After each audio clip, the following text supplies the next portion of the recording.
Hi అండి, scene family వ్లాగ్స్కి స్వాగతం. ఈరోజు డిష్ వచ్చేసి వెజ్ పులావ్ చేశాను. ఫస్ట్ ప్యాన్ పెట్టుకొని హీట్ అయ్యాక నెయ్యి అండ్ నూనె వేసుకున్నాను కొంచెం.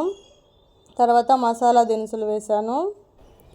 తర్వాత అవి కొంచెం వేగాక కట్ చేసి పెట్టుకున్న ఉల్లిపాయలు, పెద్ద ఉల్లిపాయ ముక్కలు వేసుకున్నాను.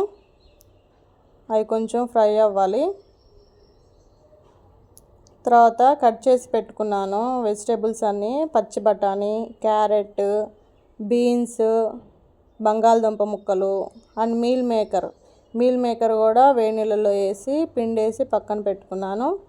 అవి మొత్తం యాడ్ చేస్తున్నాను. అవి కొంచెం మగ్గాక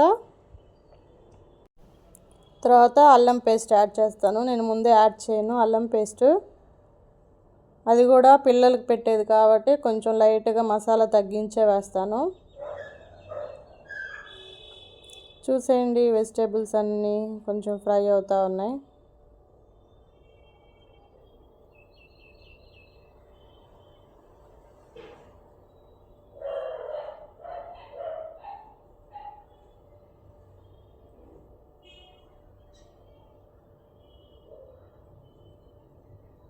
అండ్ ఉప్పు కూడా నేను ఇక్కడ వేయలేదు, డైరెక్ట్ వాటర్లోనే వేసాను. మళ్ళీ ఇక్కడ వేసి అక్కడ వేసి ఎక్కువ వద్దని చెప్పి నేను వాటర్లోనే వేసేస్తాను.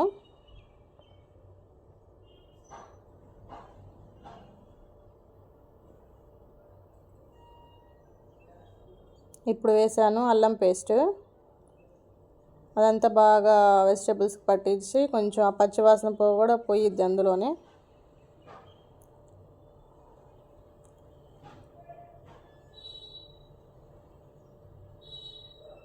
తర్వాత పుదీనాకు అండ్ కొత్తిమీర కూడా వేసేసాను.